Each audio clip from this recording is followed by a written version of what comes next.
জেগে দেখুন বা ঘুমিয়ে সবার মনে একবার না একবার প্রশ্ন জাগে, আসলে কি দেখলাম। কেউ কেউ ঘুম ভাঙার পর মনে করতে গিয়ে হালই ছেড়ে দেয়, আবার কারো রাগ চেপে যায় স্বপ্নটা ভুলে যাওয়ার জন্য। কিন্তু এই দুঃখের দিন যেন শেষ।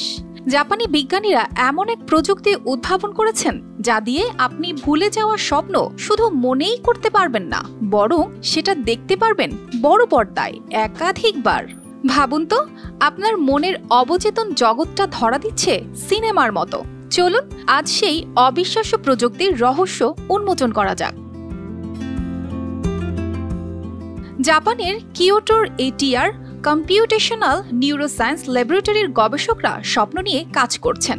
অধ্যাপক ইউকিয়াসু কামিতানির নেতৃত্বে পরিচালিত এই গবেষণায় অত্যাধুনিক প্রযুক্তি যেমন ফাংশনাল ম্যাগনেটিক রেজোন্যান্স ইমেজিং এবং কৃত্রিম বুদ্ধিমত্তা ব্যবহার করা হচ্ছে। এর মাধ্যমে মস্তিষ্কের কার্যকলাপ বিশ্লেষণ করে ঘুমের সময় কল্পিত ভিজুয়াল বা চিত্র নির্ণয়ের চেষ্টা করা হচ্ছে। গবেষণায় অংশ নেওয়া স্বেচ্ছাসেবকদের মস্তিষ্ক পর্যবেক্ষণ করে বিজ্ঞানীরা 60% নির্ভুলতার সঙ্গে তাদের স্বপ্নের বিষয়বস্তু অনুমান করতে পেরেছেন।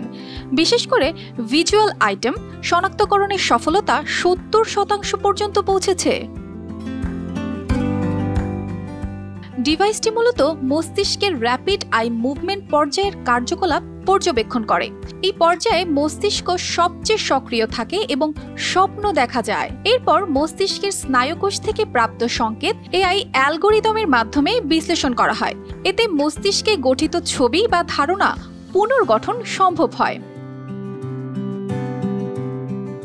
বিজ্ঞানীদের এই গবেষণা এখনও প্রাথমিক পর্যায়ে। রেকর্ড করা ডেটা থেকে স্পষ্ট ও উচ্চমানের ভিডিও তৈরি করা এখনো সম্ভব নয়। তবে ভবিষ্যতে প্রযুক্তির উন্নতির সঙ্গে সঙ্গে এটির মান আরও ভালো হতে পারে বলে আশা করা হচ্ছে। একদিন হয়তো আমাদের মস্তিষ্কের ভেতরের জগৎ সরাসরি একটি স্ক্রিনে দেখা সম্ভব হবে।